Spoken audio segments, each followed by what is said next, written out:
আমবাসা মহকুমায় টমটম চালকদের দুই পক্ষের মধ্যে বাকবিতণ্ডা। কমিটির ছাড়পত্রের টাকা নিয়ে আমবাসা কমলপুর চৌমুহনীর সামনে বাকবিতণ্ডায় জড়ায় টমটম চালকদের দুই পক্ষ। এক পক্ষ কমিটির কাছে ছাড়পত্রের হিসাব চেয়েছিল, আর সেই হিসেব নিয়েই শুরু হয় বাকবিতণ্ডা। উত্তপ্ত হয়ে ওঠে আমবাসা কমলপুর চৌমুহনীর পরিবেশ। টমটমের কমিটির পক্ষ থেকে বলা হয়েছিল ছাড়পত্রের টাকার হিসাব দুদিন পরে মিটিং এর মাধ্যমে দিয়ে দেওয়া হবে, কিন্তু অন্য পক্ষ তা মানতে নারাজ। মুহূর্তের মধ্যে হিসাব দিতে হবে বলে নাছোড়বান্দা ছিল তারা, আর সেই হিসাব নিয়েই বাধে গন্ডগোল।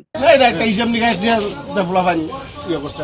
হিসাব নিকাশটা আসলো, তারা কইছে 2 দিন সময় চাইছে, 2 দিন পরে তারা হিসাব টমটমের হিসাব না ছাড়পত্র জায়গায় ছাড়পত্র মেম্বারশিপ এইসব আছে, গাড়ি ভর্তি হচ্ছে, সব কিছু আছে। এইসব বিষয় নিয়ে তারা পোলাপান হিসাব পাইছিল।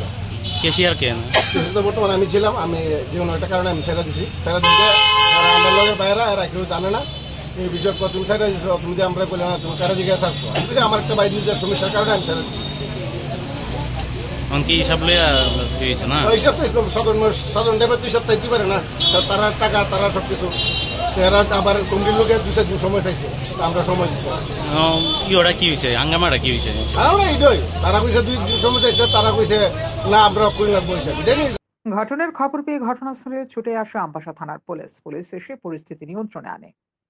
সিন্ডিকেটের কেশিয়ার লইয়া, হ্যাঁ সিন্ডিকেটের কেশিয়ার লইয়া এটা পাল্লা পাল্লি হয়ে গেছে না, কইছে না লইয়া জামিলা লাগবে খেলাইরা কে কে সিন্ডিকেট আর কেশিয়ার প্রেসিডেন্ট।